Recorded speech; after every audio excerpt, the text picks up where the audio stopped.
যারা ডক্টর লায়নের ক্ষতি করতে চেয়েছিল তারা ছিল আগে জামাতের পরে আওয়ামী লীগে যোগদান করে, কিছু কিছু আবার বিএনপির ভিতর থেকে গুপ্ত কাজ করে। হারাতে পারেনি ডক্টর লায়ন ফরিদকে। হিন্দু খ্রিস্টান সম্প্রদায়ের এই ভোটটিতে তার জয় এনে দেয়। মুসলমান সম্প্রদায়ের ভোট টাকা দিয়ে কিনতে পারলেও হিন্দু সম্প্রদায়ের ভোট এবং খ্রিস্টান সম্প্রদায়ের ভোট টাকা দিয়ে কিনতে পারেনি অন্যান্য দলগুলো। মোংলা চাঁদপাই ইউনিয়নের বিশেষ বিশেষ কিছু ওয়ার্ডে ভোট কিনা চলেছে, তা একবারে নিশ্চিত করে বলা যাচ্ছে। এই ভোটগুলো কিনেছে যারা আগে সাবেক শিবিরের নেতা ছিল, পরবর্তীতে এসে আওয়ামী লীগের দোসর সেজে মেম্বারি পদ পেয়েছে, এখন আবার জামাতে ফিরে যেতে চায়। আবার তারা এখন জামাত ইসলামে ফিরে যেতে চায়। তাদের মাধ্যমে টাকা দিয়ে এই ভোটগুলো কিনা হয়েছিল। শত চেষ্টা করেও হিন্দু সম্প্রদায় এবং খ্রিস্টান সম্প্রদায়ের ভোট কিনতে পারেনি এই সমস্ত দুষ্কৃতী লোকজন। জয়ের জন্য ডক্টর লায়ন ফরিদের যে কয়টা ভোট দরকার ছিল তা এই হিন্দু সম্প্রদায়ের বলে মনে করা যাচ্ছে। ডক্টর লায়ন ফরিদের কাছে নিরাপত্তা শুধু রামপাল মোংলার হিন্দুরা চায় না, টোটাল বাগেরহাট জেলা যে কয়টি আসন রয়েছে সেই কয়টি আসনের হিন্দু সম্প্রদায় ও খ্রিস্টান সম্প্রদায়ের লোক নিরাপত্তা চায় ডক্টর লায়ন ফরিদের কাছে।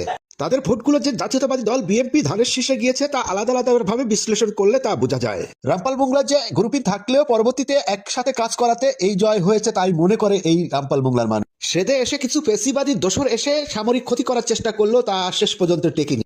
এরা সবাই আগে জামাত ইসলাম করে বলে জানা গিয়েছে। ডক্টর লায়ন ফরিদ একজন ভালো মানুষ, ভালো মানুষের জয় হবেই হবে, এটাই আল্লাহর নিয়ম। দর্শক, আমি বিদায় নিচ্ছি। রাহুল গুরু, ভালো থাকবেন। আসসালামু আলাইকুম।